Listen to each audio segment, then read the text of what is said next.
여러분, 우리는 모두 연결되어 있습니다. 더욱 빛나는 나에 오신 걸 진심으로 환영합니다. 혹시 알고 계셨습니까? 통계청이 발표한 최신 자료에 따르면 작년 기준 우리나라 65세 이상 고령 인구가 전체 인구의 19.2%를 차지했습니다. 그리고 2025년 바로 올해 20%를 넘어서면서 대한민국은 공식적으로 초고령 사회에 진입하게 됩니다. 그런데 더 놀라운 사실이 있습니다. 60대 이후 10명 중 8명은 한 번 이상 이사를 하게 됩니다. 난 그냥 지금 사는 집에서 끝까지 살래. 그 마음 100번 이해합니다. 정말로요. 그런데요, 현실은 전혀 다릅니다. 몸이 갑자기 말을 안 듣거나 평생을 함께한 배우자와 이별하거나 자식들 문제로 어쩔 수 없이 얽히거나 어느 날 갑자기 준비도 안 됐는데 이사를 맞닥뜨리는 순간이 찾아옵니다. 한국리서치 부동산 인식조사에 따르면 60대의 60%, 70대 이상의 69%가 현재는 이사 계획이 없다고 답했습니다. 하지만 정작 그중 상당수가 예상치 못한 상황으로 인해 결국 이사를 하게 됩니다. 그때 알게 되죠. 내가 선택한 이사가 아니라 떠밀린 이사였구나. 그리고 깊이 후회합니다. 그땐 왜 몰랐을까? 왜 미리 준비 안 해놨을까? 왜 아무도 제대로 알려주지 않았을까? 이 영상을 끝까지 보시면 그런 후회 절대 하지 않으실 겁니다. 그런 일이 생기기 전에 오늘 이 영상에서 60대 이후 절대 실패하지 않는 집 선택 기준 6가지를 확실하게 알려드립니다. 단순히 전원주택이 좋다, 아파트가 편하다 같은 피상적인 얘기가 아닙니다. 이건 앞으로의 10년, 20년을 불안해서 살 것인지 평온하게 살 것인지를 결정하는 절대적인 기준입니다. 지금 당신의 인생에서 가장 중요한 이야기를 시작합니다. 단 한순간도 놓치지 마세요. 오늘 주제가 마음에 드신다면 구독과 좋아요 눌러주세요. 여러분의 마음을 안아주는 좋은 컨텐츠로 보답하겠습니다. 첫 번째 기준, 좁다고 다 좋은 게 아닙니다.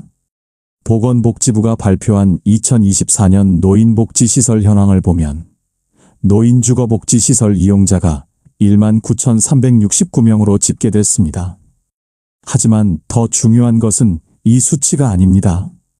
정작 중요한 건 얼마나 많은 분들이 좁은 공간에서 숨막혀 하고 계시느냐는 겁니다.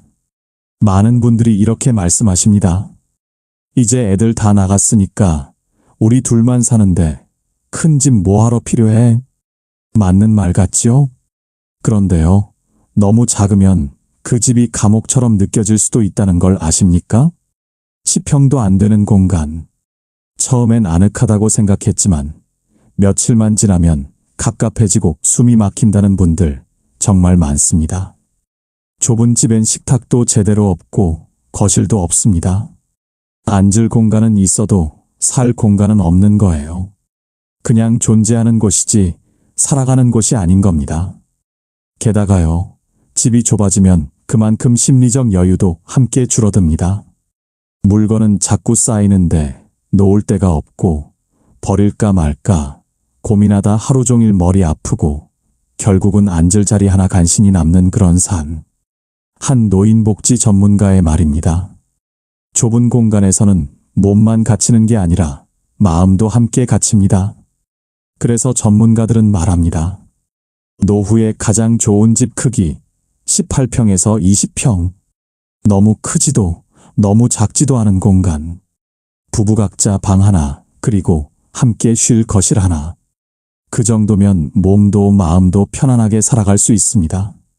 누구나 줄이고 싶어 하지만 줄이는 건 크기를 줄이는 게 아니라 스트레스를 줄이는 게 먼저입니다. 이 부분 끝까지 보셔야 합니다. 다음에 나올 내용이 더 중요하거든요.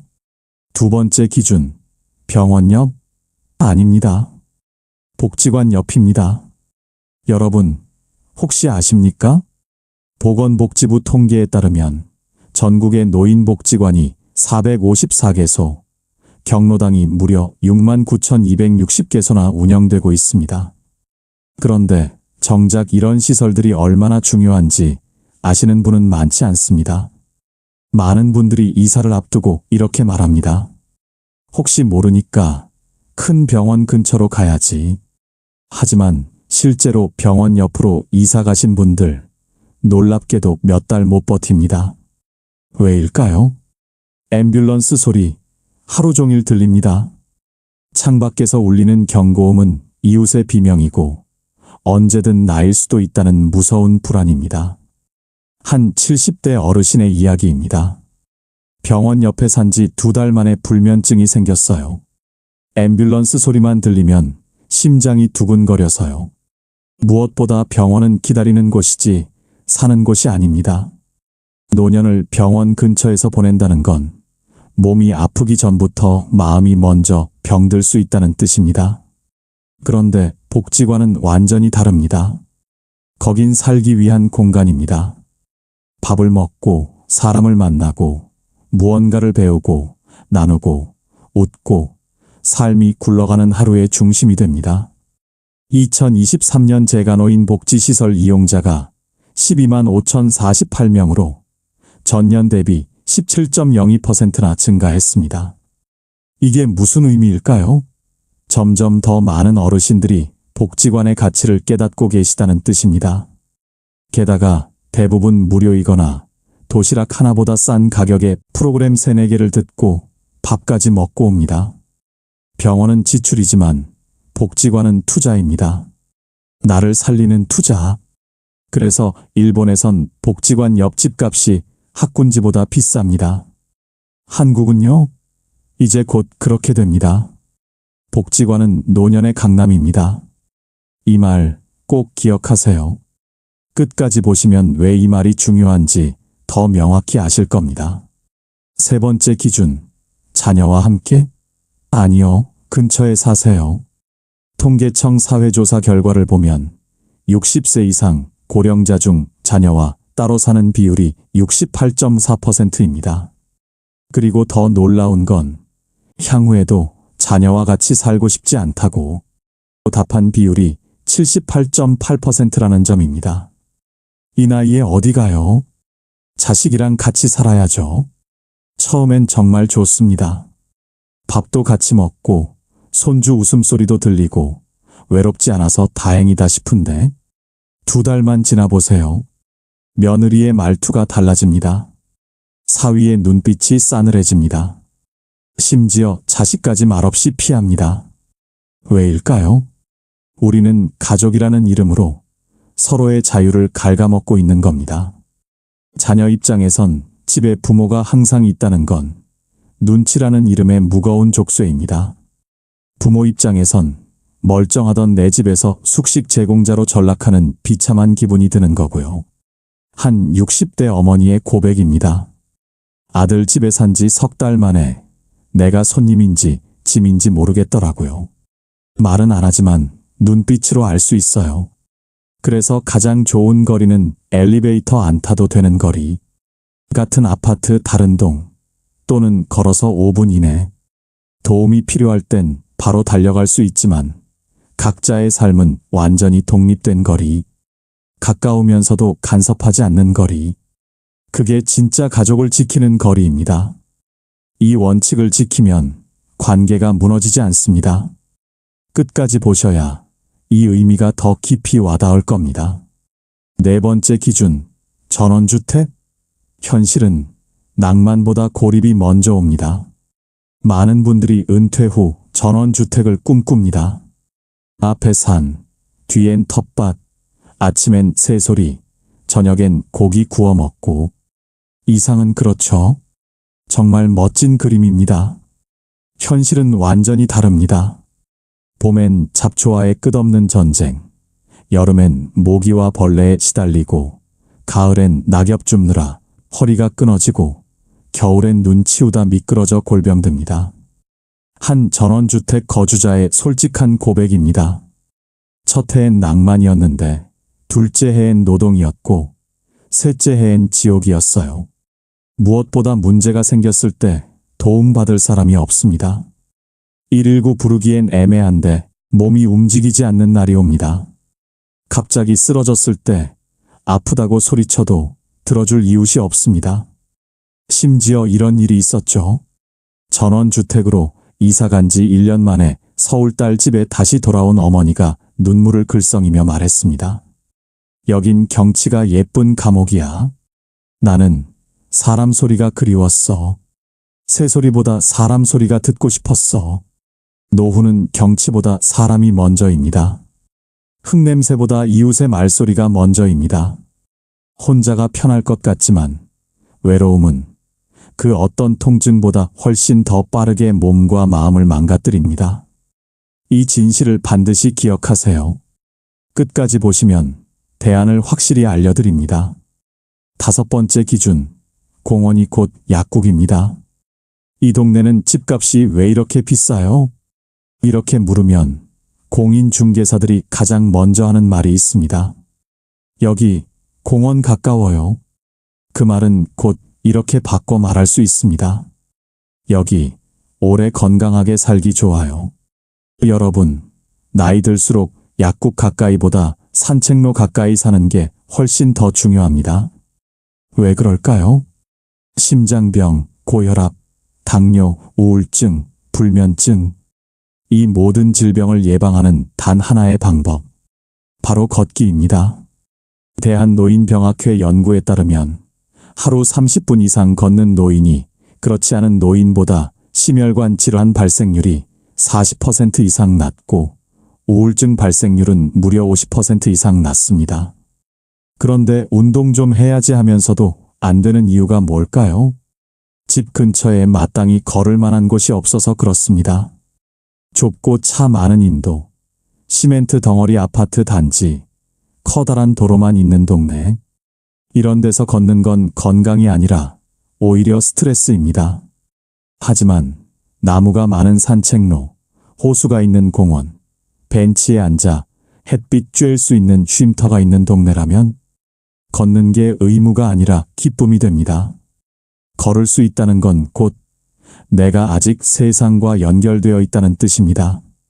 사람들과 마주치고 자연을 느끼고 천천히 하루를 정리하고, 이게 바로 우리를 사람답게 살게 해주는 소중한 시간입니다.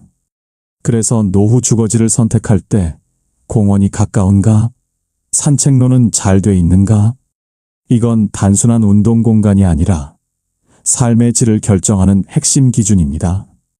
걷지 않으면 마음이 먼저 주저앉습니다. 마음이 주저앉으면 몸도 같이 무너집니다. 약보다 먼저 챙길 건 발 디딜 수 있는 땅입니다. 끝까지 보시면 어떤 동네가 이런 조건을 갖추고 있는지 알려드립니다. 6번째 기준, 집은 사는 곳이지만 동시에 자산입니다. 마지막 집을 정할 땐 반드시 팔릴 수 있는가를 고려하셔야 합니다. 많은 분들이 말합니다. 난 그냥 여기서 죽을 때까지 살 거야. 그럴 수 있습니다. 그렇게 되면 정말 좋겠습니다. 하지만 세상 일은 그렇게 흘러가지 않습니다. 갑작스레 병이 생기거나 배우자와 이별하거나 혼자 감당하기 어려운 일이 생겼을 때 그 집을 처분해서 돌봄 비용을 마련해야 하는 순간이 찾아옵니다. 그런데 집이 팔리지 않습니다. 너무 외진 곳, 너무 오래된 구조, 너무 비싸게 들여놓은 전원주택.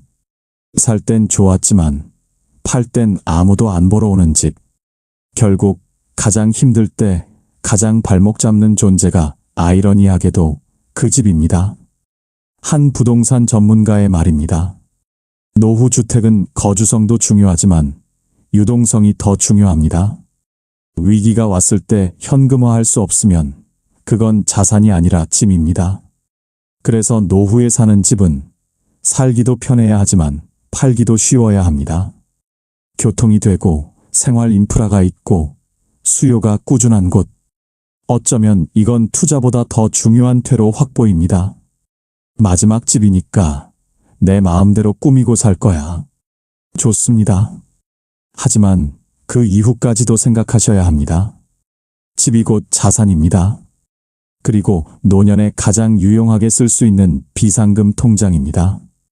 팔 수 없는 집은 결국 나도 묵고 자식도 묵습니다. 마지막 집은 내가 머무는 곳이 아니라 언제든 내가 떠날 수 있게 도와주는 곳이어야 한다. 이 말을 꼭 기억해 두세요.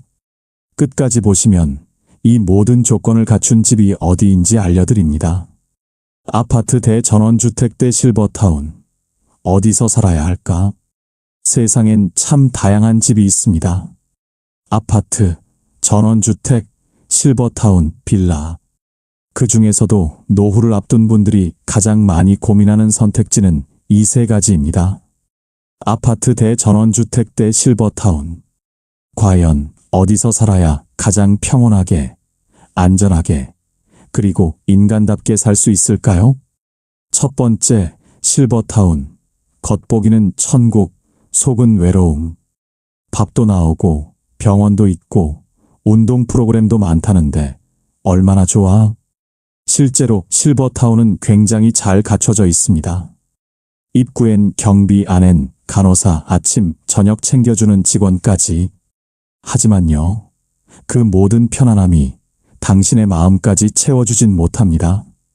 왜냐고요? 거긴 젊은이도 아이도 다양성도 없는 단일 세대 공간이기 때문입니다. 매일 같은 사람과 같은 식사를 하고 대화 주제는 혈압, 병원, 약 이야기. 그렇게 3개월이 지나면 스스로에게 묻게 됩니다. 나 지금 사는 건가? 아니면 그냥 버티고 있는 건가? 실제로 실버타운을 나오는 사람들이 한 말입니다. 시설은 5성급 호텔인데 마음은 3평짜리 감옥 같았어요. 하루하루가 정해진 대로 돌아가니 사람이 점점 메말라요. 내 의지로 선택하는 게 하나도 없어요. 그래서 실버타운에 입주했다가 수천만 원 입주비를 포기하고 나오는 사람들 한둘이 아닙니다. 정말 중요한 건 내 삶을 살아내는 공간인가? 입니다. 누군가 챙겨주는 집이 아니라 내가 주체로 살아가는 집. 그게 없다면 아무리 편해도 그 집은 살기 좋은 곳이 아니라 살기 편한 감옥일 수 있습니다. 두 번째, 전원주택. 낭만은 첫 달까지, 그 다음은 노동입니다. 마당 있는 집, 나무 심고 텃밭도 가꾸고 여유롭게 살고 싶어요. 그 마음 100번 이해됩니다. 정말 아름다운 꿈입니다. 아까도 말씀드렸듯이요. 현실은 이렇습니다. 봄에는 잡초와의 전쟁, 여름에는 벌레와의 사투, 가을에는 낙엽 치우기, 겨울에는 눈 치우다가 넘어져 응급실. 이건 살기가 아니라 버티기입니다. 게다가요, 가장 큰 문제는 고립입니다. 마트, 병원, 약국이 모두 차로 30분. 그나마 자식들이 오기도 어렵습니다. 사람 소리 하나 없는 집. 갑자기 몸이 안 좋아져도 도와줄 사람이 없습니다. 실제로 한 어르신이 전원주택으로 이사 갔다가 1년도 안 돼서 서울로 다시 돌아오셨습니다. 경치는 정말 좋았는데 아무 소리도 없으니 마음이 너무 시끄러웠어요. 사람이 그리웠어요. 그냥 사람이 너무 보고 싶었어요. 노후는 경치보다 사람 소리가 먼저입니다. 무언가 불편해도 누군가가 있다는 것, 그게 진짜 복입니다. 세 번째, 아파트. 문제점도 있지만 결국 가장 실패 확률이 낮은 집. 왜 많은 분들이 다시 아파트로 돌아올까요? 왜 살아보니 아파트가 최고라는 말이 나올까요? 답은 간단합니다. 아파트는 가장 적은 위험, 가장 높은 안정성을 가진 구조이기 때문입니다. 병원, 마트, 복지관, 약국 모두 걸어서 10분. 외롭지 않음, 위급시 도와줄 이웃이 있음. 안전, 관리실, 경비, CCTV 등 시스템 확보. 유지비 생각보다 적고 관리도 깔끔하게 됨. 커뮤니티, 노년층을 위한 문화센터, 동호회 등 운영 활발. 이건 단순한 편리함이 아닙니다. 삶이 무너지지 않도록 받쳐주는 기본 인프라입니다. 특히 요즘 새로 지어지는 아파트 단지는 경로당, 복지관, 병원, 어린이집까지 한꺼번에 갖춘 작은 도시가 되어가고 있습니다. 그래서 아파트는 불만은 있어도 망한 선택은 절대 아닙니다. 네 번째, 중소도시의 도심 속 전원형 아파트가 뜨는 이유. 이제는 중간지대가 뜨고 있습니다. 도심 한가운데 있으면서도 공원이 있고 자연이 있는 단지. 예를 들어 이런 곳입니다. 전주 에코시티, 원주 기업도시, 세종시 도심형 단지, 나주 혁신도시, 파주 운정지구. 이런 곳은 대체로 공원, 산책로, 호수 같은 자연환경과 병원, 복지관, 쇼핑, 교통 인프라까지 다 갖추고 있습니다. 게다가 서울보다 집값도 훨씬 낮습니다. 은퇴 이후 이주를 고려하시는 분들께 이런 중소도시형 전원형 아파트는 현실적이면서도 이상적인 해답이 될 수 있습니다. 정리하겠습니다. 실버타운? 낭만은 있지만 외로움이 크다. 전원주택? 멋있지만 삶을 지탱해주진 않는다. 아파트? 완벽하진 않아도 실패는 막아준다. 중소도시 전원형 아파트? 모든 걸 적당히 갖춘 현실적 이상형이다. 이제 남은 건 하나입니다. 내 삶에 가장 맞는 조합은 무엇인가? 이 기준을 알고 지금부터 준비하신다면 다음 이사, 그건 떠밀린 선택이 아니라 여러분이 주도한 마지막 집이 될 수 있을 겁니다. 그리고 후회하지 않을 겁니다. 끝까지 보시면 구체적인 실행 방법까지 알려드립니다. 내게 꼭 맞는 집을 찾는 법, 상황별 가이드. 지금까지 보신 여러분이라면 분명 이런 생각이 드셨을 겁니다. 그래, 방향은 알겠는데 그럼 나는 어디서 살아야 하지? 도대체 어떤 집을, 어떤 방식으로 골라야 후회가 없을까? 바로 지금부터 내게 꼭 맞는 집을 찾는 법. 여러분의 상황별로 어떤 집이 가장 적합한지 구체적으로 안내해드리겠습니다. 첫 번째, 경제적으로 여유가 없다면 복지관 근처 아파트, 무조건 1순위입니다. 통계청 자료에 따르면 60세 이상 고령자 중 본인, 배우자가 생활비를 부담하는 비율이 76.0%입니다. 하지만 그중 상당수가 경제적으로 빠듯한 상황입니다. 연금이 많지 않다, 소득이 거의 없다, 생활비도 빠듯하다면 무조건 복지관 중심 생활권을 중심으로 보셔야 합니다. 그 이유는 단순합니다. 그곳에는 돈이 안 드는 서비스가 몰려있기 때문입니다. 2023년 기준 전국의 노인복지관 454개소, 경로당 69,260개소가 운영 중입니다. 양질의 식사, 교육, 운동, 심리상담, 심지어 문화활동까지. 복지관은 무료 종합센터입니다. 집이 비좁더라도 복지관 하나로 심리적, 사회적, 건강적 돌봄을 동시에 받을 수 있습니다. 그리고 무엇보다 매일 아침 갈 곳이 있다는 건 노후의 삶의 리듬과 의미를 만들어주는 힘입니다. 한 복지관 담당자의 말입니다. 이곳을 매일 오시는 어르신들은 병원 가는 횟수가 절반으로 줄어요. 사람을 만나고 웃고 활동하는 것 자체가 최고의 약입니다. 두 번째, 건강에 불안이 있다면 도보 10분 거리 내 병원 플러스 엘리베이터 있는 집을 보세요. 무릎이 안 좋거나 만성질환이 있다면 1층 혹은 반드시 엘리베이터가 있는 곳을 찾으셔야 합니다. 그리고 병원은 무조건 걸어서 10분 이내. 의외로 많은 분들이 병원 옆에 살면서도 그 병원엔 한 번도 안 간다고 말씀하세요. 왜냐하면 병원이 심리적으로 불편하기 때문입니다. 그래서 가장 좋은 조합은 이겁니다. 작지만 엘리베이터 있는 저층 아파트, 그리고 그 근처에 내과, 치과, 약국이 골고루 있는 지역. 이건 진짜 몸이 살아있는 한 내 발로 다닐 수 있는 주거지입니다. 그게 노후의 독립을 지켜주는 핵심입니다. 세 번째, 외로움이 걱정된다면 단지 내의 경로당, 문화센터, 주민 모임이 활발한 아파트를 찾으세요. 통계청 자료에 따르면 혼자 사는 고령자 가구가 213만 8천 가구로 전체 고령자 가구의 37.8%를 차지합니다. 사람은 외로워지면 생각이 많아지고 생각이 많아지면 몸이 아픕니다. 그래서 정기적으로 사람이 모이는 공간이 동네 약국보다 더 중요할 수 있습니다. 특히 여성분들, 남편과 사별하거나 혼자 계시는 시간이 길어질수록 이런 소셜 네트워크가 노후를 지탱하는 거의 유일한 버팀목이 되기도 합니다. 한 70대 여성분의 이야기입니다. 남편 떠나고 나서 한 달 동안 말 한마디 안 하고 살았어요.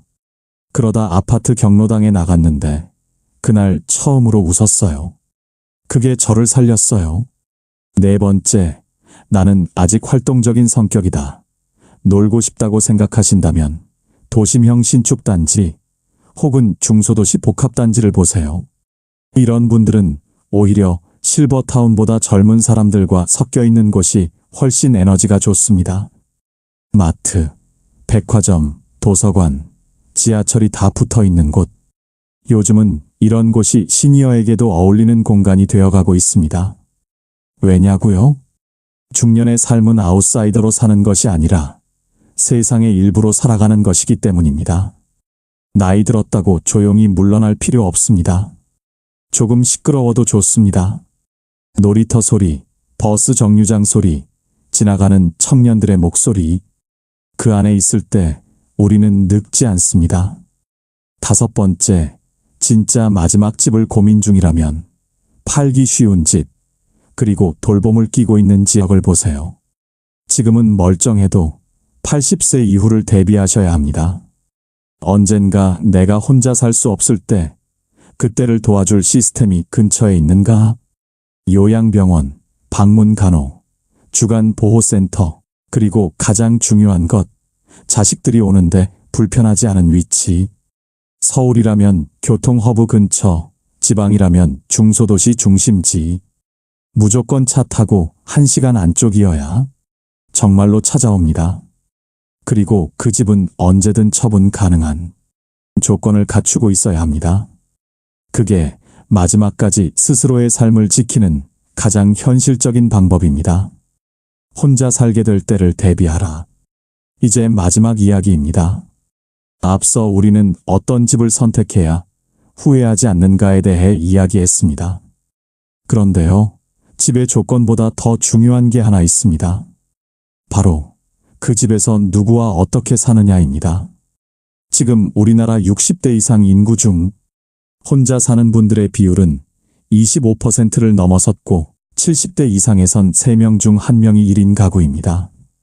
통계청 자료에 따르면 혼자 사는 고령자가 213만 8천 가구로 전체 고령자 가구의 37.8%입니다. 이는 매년 계속 증가하는 추세입니다. 이건 남의 이야기가 아닙니다.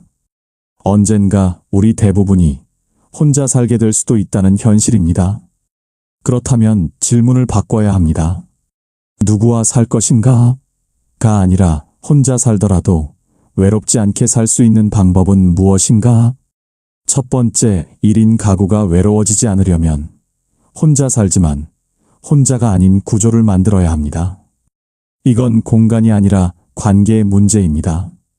같은 아파트 단지에 내 이름을 기억해주는 경비 아저씨가 있고 아침마다 마주치는 이웃이 있고 복지관이나 주민센터에 가면 나를 아는 얼굴이 하나라도 있다면 그건 혼자가 아닙니다. 혼자 산다는 건 관계가 단절된 구조 속에서 사는 것이지 진짜 물리적으로 혼자 있다는 뜻은 아닙니다. 한 사회복지사의 말입니다. 독거노인의 가장 큰 문제는 혼자가 아니라 고립입니다. 주변에 사람이 없는 게 아니라 연결이 없는 겁니다. 두 번째, 공동체를 직접 만드는 겁니다. 자조 모임, 동아리, 복지관 프로그램. 이건 단순한 취미 활동이 아니라 살기 위한 전략입니다. 예를 들어 매주 수요일 복지관 합창단 연습, 동네 도서관 낭독 모임, 마을 신문 만들기 동아리, 걷기 모임, 자전거 모임, 채소 나눔 모임. 이런 활동에 꾸준히 얼굴을 비추는 것. 그게 심리적 면역력이 되고 어떤 위기에도 내 곁에 누군가 있다는 사회적 백신이 됩니다. 세 번째, 절대 혼자 살면 안 되는 동네가 있습니다. 이건 아주 중요합니다. 고리평 전원주택지역, 초고층 대단지지만 커뮤니티가 전무한 곳, 이웃 간 왕래가 없고 복지관 하나 없는 동네. 이런 곳에서 혼자 살면 몸이 아프지 않아도 마음부터 무너집니다. 특히 고령일수록 내가 아플 때 누가 도와줄 수 있는가? 위급한 상황에서 구조 요청이 가능한가? 이게 생명선입니다. 통계청 사회조사에 따르면 혼자 사는 고령자의 18.7%는 도움받을 수 있는 사람이 없다고 답했습니다. 반대로 아파트 커뮤니티가 활성화돼 있고 경로당, 문화센터, 복지관, 보건소가 도보권에 있고 관리실, 주민센터와 연락망이 잘 연결된 곳, 이런 곳은 혼자 살아도 혼자 같지 않은 삶이 가능합니다. 마지막 네 번째, 혼자 사는 여성 혹은 남성에게 꼭 필요한 조건들이 있습니다. 여성이라면 보안이 철저한 곳, CCTV, 출입 통제, 관리실 응대 등 밤길이 밝고 안전한 동네, 주변에 신뢰할 수 있는 여성 공동체 또는 친밀한 이웃. 남성이라면 규칙적인 외부 활동을 만들 수 있는 환경, 복지관, 운동시설 등 식사와 청결을 스스로 관리할 수 있도록 돕는 구조, 반찬 배달, 세탁 서비스 등 갑작스러운 병환 시 도와줄 수 있는 기본 인프라, 주치의, 요양시설, 방문 간호. 1인 가구의 노후는 물리적 고립을 막는 것이 아니라 심리적 고립을 막는 싸움입니다. 혼자 살아도 나는 이 사회의 일부다라는 감각만 있으면 그건 충분히 건강한 삶입니다. 오늘 이 영상을 보신 여러분이라면 이제는 더 이상 혼자 살아도 괜찮을까? 가 아니라 어떻게 하면 혼자 살아도 단단하게 살 수 있을까를 스스로 설계할 수 있는 힘이 생기셨을 겁니다. 여러분, 노후를 준비하는 일은 집을 고르는 일이 아니라 삶의 무대를 고르는 일입니다. 이 무대가 좁아도 따뜻하고 조용해도 외롭지 않으며 언제든 나를 다시 시작하게 해주는 곳이라면 그곳이야말로 진짜 좋은 집입니다. 그 집이 복지관 옆 작은 아파트일 수도 있고 산책로가 가까운 단지일 수도 있습니다. 중요한 건 남들이 뭐라 하든 내 삶을 가장 나답게 살 수 있는 곳을 지금부터 천천히 그러나 분명하게 준비하시는 겁니다. 마지막으로 이 말씀을 드립니다. 노년은 누구랑 사느냐보다 어떤 일상을 쌓느냐가 더 중요합니다. 그리고 그 일상은 오늘 당신이 만든 하나의 작은 관계에서부터 시작됩니다. 이 영상이 여러분의 다음 이사 그리고 다음 인생을 준비하는데 작은 등불이 되었기를 진심으로 바랍니다. 오늘 영상을 보며 여러분은 어떤 생각이 드셨나요? 여러분의 경험과 생각을 댓글로 나눠주세요. 여러분의 이야기가 누군가에게 큰 위로와 깊은 깨달음이 될 것입니다. 오늘도 끝까지 시청해주신 여러분께 깊은 감사를 드립니다. 오늘 영상이 도움이 되셨다면 소중한 분들께 공유해 주시고 구독과 좋아요를 눌러 더 많은 공감을 나눠보세요. 오늘도 행복한 노후에 한 걸음 더 가까워진 하루였길 바랍니다. 오늘도 행복한 하루 되세요. 이상으로 더욱 빛나는 나였습니다.